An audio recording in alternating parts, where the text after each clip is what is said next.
మధ్యాహ్నం టైంలో లంచ్ చేయడానికి ఇంట్రెస్ట్ లేనప్పుడు గానీ, లేదా వంట చేయడానికి ఎక్కువ టైం లేదు అనిపించినప్పుడు, సింగిల్ పాట్ రైస్ లాగా ఏదైనా చేసుకొని తినాలి అనిపించినప్పుడు, ఇలా పన్నీర్ టమోటా రైస్‌ని ట్రై చేయండి. ఈజీగా కుక్కర్‌లో 10 మినిట్స్‌లో రెడీ చేసుకోవచ్చు. సింపుల్‌గా చేసుకున్నా గానీ చాలా టేస్టీగా ఉంటుంది. అందులో ఇది పన్నీర్‌తో చేస్తున్నాం కాబట్టి బాడీకి ప్రోటీన్ కూడా అందుతుంది. ఈ పన్నీర్ టమోటా రైస్‌ని ఎలా చేసుకోవాలో ఇప్పుడు చూసేద్దాము. హలో అండి అందరికీ, నేను మీ Aishu. Welcome back to our channel Aishu Harsha lifestyle vlogs. అందరూ ఎలా ఉన్నారు? బాగున్నారా? నేనైతే చాలా బాగున్నాను. మీ అందరు కూడా బాగుండాలని మనస్ఫూర్తిగా కోరుకుంటున్నా. ఈ రోజు ఈ వీడియోలో సింపుల్ గా టేస్టీగా ఉండే పన్నీర్ టమోటా రైస్ ని ఎలా చేశానో మీకు ఈ వీడియోలో చూపిస్తాను. వర్కింగ్ ఉమెన్స్ గానీ బ్యాచిలర్స్ గానీ టైం లేనప్పుడు సింపుల్ గా ఇలా ఈజీగా చేసేసుకోవచ్చు. పిల్లలైనా పెద్దవాళ్ళైనా చాలా ఇష్టంగా తింటారు. వీడియోని స్కిప్ చేయకుండా చివరి వరకు చూసి నచ్చితే ఒక చిన్న లైక్ చేయండి. ముందైతే ఈ టమోటా పన్నీర్ రైస్ కోసం ఒక గ్లాస్ బియ్యం తీసుకొని 2-3 సార్లు నీట్ గా వాష్ చేసుకొని ఒక గంట సేపు అయితే నానబెట్టుకుంటున్నాను. ఇక్కడైతే నేను బాస్మతి రైస్ ఏం తీసుకోలేదు. డైలీ ఇంట్లోనే రైస్ అనుకుంటాం కదా, సోనా మసూరి బియ్యం అవే తీసుకున్నాను. ఒకవేళ మీరు ఈ బియ్యం ప్లేస్ లో బాస్మతి రైస్ అయినా తీసుకోవచ్చు. టమోటా రైస్ అయితే ఇంతకు ముందు చాలా సార్లు చేశాను. ఎప్పుడు చేసినా కూడా చాలా పర్ఫెక్ట్ గా బాగా వస్తుంది. సరే ఈ రోజు ఇంట్లో పన్నీర్ ఉండిపోయింది కదా, సరే ఈ రోజు పన్నీర్ కూడా వేసి టమోటా పన్నీర్ రైస్ చేద్దాంలే అని చెప్పనేసి చేస్తున్నా. బియ్యం కడిగి పక్కన పెట్టేసిన తర్వాత ఈ టమోటా రైస్ కి కావాల్సిన టమోటాలు, పచ్చిమిర్చి, ఆనియన్ అన్ని అయితే తీసుకుంటున్నా. ఇలా సమ్మర్ హాలిడేస్ ఇచ్చిన దగ్గర నుంచి మా హర్షిత్ గాడు ఇంట్లో ఉండి గోల్ బాగా ఎక్కువైపోయింది. వీడియోలోనే కాదు, నేను వాయిస్ ఓవర్ ఇచ్చేటప్పుడు కూడా మస్తు డిస్టర్బ్ చేస్తా ఉంటాడు పక్క నుండి. అందుకే ఎప్పుడో వీడియోలు పోస్ట్ చేయాల్సింది ఇంత లేట్ అయిపోతుంది. వీడియోస్ కూడా అసలు వీడియోలో చూసారా వాడి విన్యాసాలు. నేను గ్లాస్ బియ్యం తీసుకున్నాను కాబట్టి ఇక్కడ ఒక 5 మీడియం సైజ్ టమోటాలు, 2 పచ్చిమిర్చి, ఒక ఆనియన్, కరివేపాకు, కొత్తిమీర, ఒక చిన్న అల్లం మొక్క, ఒక 4-5 వెల్లుల్లి రెబ్బలు తీసుకున్నా. ఇవన్నీ కట్ చేసుకోవడానికి కొంచెం టైం పట్టింది. అంతేగాని ఇవన్నీ కట్ చేసుకొని రెడీగా ఉంటే కనుక కరెక్ట్ గా 10 నిమిషాల్లో ఈ రెసిపీ రెడీ చేసేసుకోవచ్చు. వర్కింగ్ ఉమెన్స్ కూడా చాలా ఈజీగా సింపుల్ గా. ఈ వీడియో మొన్న సండే రోజు తీసింది. ఎడిటింగ్ ఎప్పుడో చేసేసా కానీ వాయిస్ ఓవర్ ఇవ్వడానికి అస్సలు కుదరట్లేదు. మా హర్ష ఎప్పుడు నాతో పాటు తోకలాగా మాలే ఉంటాడు కాబట్టి కొంచెం సేపు సైలెంట్ గా ఉండరా అన్నా కూడా అస్సలు సైలెంట్ గానే ఉండడు. నేను తీసే వీడియోలోనే కాదు, నేను ఇచ్చే వాయిస్ ఓవర్ లో కూడా వాడు ఉండాలని చెప్పనేసి నేను మాట్లాడుతుంటే నా మాటల కంటే వాడిగే ఎక్కువ వినిపిస్తా ఉంటాయి. ఈ మిక్సీ వేసినంత సేపు ఈ మిక్సీ చుట్టూనే తిరుగుతూ ఉంటాడు మా హర్షిత్ గాడు. నేను ఆన్ చేస్తా, నేను తిప్పుతా అని. చూడండి ఎట్లా తిప్పుతాను అంటున్నాడు. నా భయం ఏంటంటే అక్కడ పైన స్విచ్ ఆన్ లోనే ఉండిద్ది, నేను ఇక్కడ ఆఫ్ చేసి ఇక్కడ ఆన్ చేసుకుంటాను. అలా కాకుండా ఆన్ లో ఉన్నప్పుడు నేను చెయ్యి లోపల పెట్టినప్పుడు ఇక్కడ తిప్పాడు అనుకో మిక్సీ, ఇంకంతే సంగతులు. పన్నీర్ పీసెస్ లాగా నా వేలు కూడా చిన్న పీసెస్ అయ్యి టమోటా పేస్ట్ లో కలిసిపోతాయి. కాళ్ళు చేతులు అన్ని బాగుంటేనే అంతంత మాత్రం, ఇంకా కాళ్ళు చేతులకి ఏమన్నా అయినాయి అనుకో ఇంకా చూసే దిక్కు దివాణం కూడా ఉండదు. పన్నీర్ కర్రీ చేద్దామని చెప్పి తీసుకొచ్చా, కానీ ఈ రోజు పన్నీర్ టమోటా రైస్ చేస్తున్నా. ఇది కూడా చాలా బాగా వచ్చింది. చూడండి, మీకే చాలా బాగా నచ్చుతుంది. నేను ఇక్కడ తీసుకున్న పన్నీరు 100 గ్రామ్స్ 200 గ్రామ్స్ ఉంది. నాకు 99 రూపీస్ పడింది.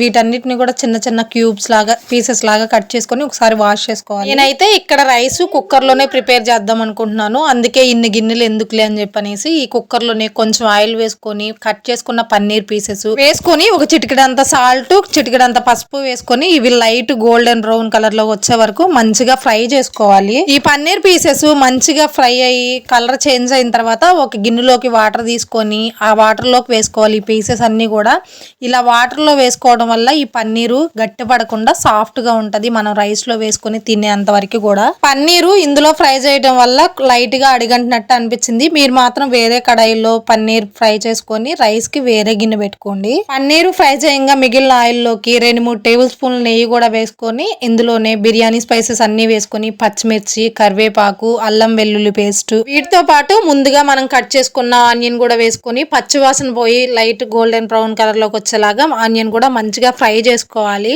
ఈ ప్రాసెస్ అంతా కూడా గ్యాస్ ని సిమ్ లో పెట్టుకొని ఫ్రై చేయండి. ఆనియన్ మంచిగా ఫ్రై అవుతుంది. ఆనియన్ ఫ్రై అయిపోయిన తర్వాత ముందుగా మనం మిక్సీ పట్టుకున్న టమాటో ప్యూరీని కూడా ఇందులో వేసేసుకోవాలి. ఇంతకు ముందు టమాటా రైస్ చేసినప్పుడు ఎప్పుడు ఇలా పేస్ట్ లాగా చేసి వేయలేదు. ఎప్పుడు చిన్న పీసెస్ లాగా కట్ చేసి అయితే వేసుకుంటా, కానీ ఈసారి ఇలా చేద్దాం అని చెప్పనేసి చేస్తున్నా. మనం వేసుకున్న టమాటో ప్యూరీ కొంచెం లైట్ గా ఫ్రై అయిన తర్వాత ఇందులోకి చిటికెడంత పసుపు, మన టేస్ట్ తగ్గట్టుగా ఉప్పు, కారం వేసుకొని మంచిగా కలుపుకోవాలి. ఇందులో ఉన్న వాటర్ అంతా మగ్గిపోయి ఆయిల్ పైకి తేలే వరకు ఇలా మూత పెట్టుకొని మగ్గించుకోవాలి. మూత పెట్టి అలానే ఉంచామంటే మాడిపోతుంది. అలా కాకుండా మధ్యలో మూత తీసి వేసి ఒక 2-3 సార్లు కలుపుకొని మళ్ళీ మూత పెట్టి మంచిగా ఫ్రై చేసుకోవాలి. అసలు ఈసారి ఎండాకాలం అయితే ఎండలు మామూలుగా లేవబ్బా. సూరి బ్రో మనందరి మీద బాగా పగబట్టేసినట్టున్నాడు. ఉదయం 6 అవ్వక తలకే మబ్బుల్లో నుంచి బయటకు వచ్చేస్తున్నాడు, కొంపలేదో మునిగిపోయినట్టు. దానికి తోడు మధ్యాహ్నం 12 కూడా అవ్వకుండానే ఒక్కొక్కరు బుర్రలో ఉన్న గ్లూకోజ్ అంతా స్ట్రా వేసుకుని మరీ తాగేస్తున్నాడు. టమాటో పేస్ట్ మొత్తం బాగా ఫ్రై అయ్యి ఆయిల్ పైకి తేలిన తర్వాత మనం ముందుగా ఫ్రై చేసుకున్న పన్నీర్ పీసెస్ కూడా ఇందులో వేసుకొని ఒక 5 మినిట్స్ మళ్ళీ ఫ్రై చేసుకోవాలి. ఇప్పుడు ఇందులోకి మనం ముందుగా నానబెట్టుకున్న బియ్యంలో ఉన్న వాటర్ అంతా వంచేసుకొని వడకట్టుకొని ఇందులోకి వేసుకోవాలి. ఇక్కడైతే నార్మల్ రైస్ తీసుకున్నాను కాబట్టి ఒక గంట సేపు నానబెట్టుకున్నాను. ఒకవేళ మీరు బాస్మతి రైస్ తీసుకునే పని అయితే ఇంతసేపు నానబెట్టవసరలా, ఒక 10 నిమిషాలు నానబెడితే సరిపోతుంది. ఇక్కడ నేను తీసుకున్న గ్లాస్ బియ్యానికి 2 గ్లాసుల వాటర్ అయితే వేసుకుంటున్నాను. మీరు బాస్మతి రైస్ తీసుకునే పని అయితే ఒక గ్లాస్ బియ్యానికి 1.5 గ్లాస్ అయితే సరిపోతుంది వాటర్. రైస్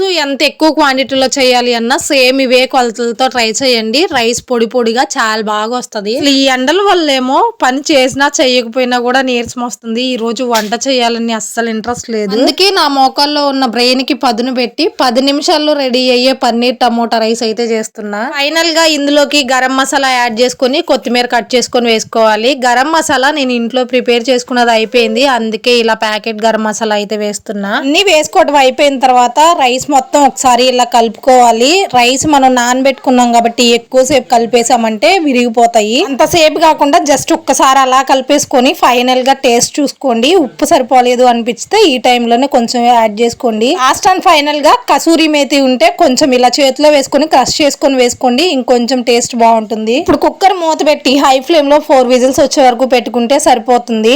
ఆవిరి మొత్తం నార్మల్ గా పోయిన తర్వాత వెంటనే ఓపెన్ చేసేయకుండా ఒక 10 నిమిషాలు పక్కన పెట్టి తర్వాత ఇలా మూత ఓపెన్ చేసి చూస్తే ఎంతో టేస్టీగా ఉండే టమోటా రైస్ రెడీ. అబ్బా చూస్తుంటేనే నోరు ఊరిపోతుంది. అసలు ఎంత బాగా వచ్చిందో, పొడి పొడిగా వచ్చింది రైస్ కూడా. అంటే రాని వాళ్ళు కూడా చాలా ఈజీగా చేసేసుకోవచ్చు. టేస్ట్ కూడా చాలా బాగుంటుంది. నెక్స్ట్ టైం మీరు కూడా ఒకసారి ట్రై చేయండి. ట్రై చేశాక ఎలా వచ్చిందో మీ ఫీడ్బ్యాక్ ని కామెంట్ సెక్షన్ లో కామెంట్ చేసేయండి. అలాగే మీకు ఇంత మంచి రెసిపీ చూపించినందుకు నా కష్టానికి ఈ వీడియోని కూడా ఒక చిన్న లైక్ చేయండి. ఏ రెసిపీ అయినా సరే మనం చేసేటప్పుడు కంటే కూడా చేసిన తర్వాత వచ్చే అవుట్పుట్ చూస్తే చాలా హ్యాపీగా అనిపిస్తుంది. రైస్ కూడా చక్కగా ఉడికిపోయింది. పన్నీర్ పీసెస్ కూడా గట్టిగా ఉండకుండా సాఫ్ట్ గా మెత్తగా ఉన్నాయి. దీనికి సైడ్ డిష్ గా కూడా ఏం అవసరం లేదు, ఇలాగే తినేసేయచ్చు. ఒకవేళ కావాలి అనుకుంటే పెరుగుతోటి రైతా చేసుకోవచ్చు. హర్ష ఆనియన్ పచ్చిమిర్చి అవేం తినడు కాబట్టి మళ్ళీ మాకు రైతా, వాడికి పెరుగు ఇవన్నీ ఎందుకు లేని చెప్పనేసి మేము కూడా వాటితో పాటు పెరిగే వేసుకొని తినేస్తున్నాం. నాకైతే ఇలా పెరుగుతో కంటే కూడా ఉట్టి రైసే బాగున్నట్టు అనిపించింది. ఇంటికి ఎవరైనా చుట్టాలు వచ్చినప్పుడు కానీ లేదా పిల్లలకి లంచ్ బాక్స్ లాగా కానీ ఇలా చేసి పెట్టండి, చాలా ఇష్టంగా తినేస్తారు, ఒక్క ముద్ద కూడా మిగిల్చకుండా.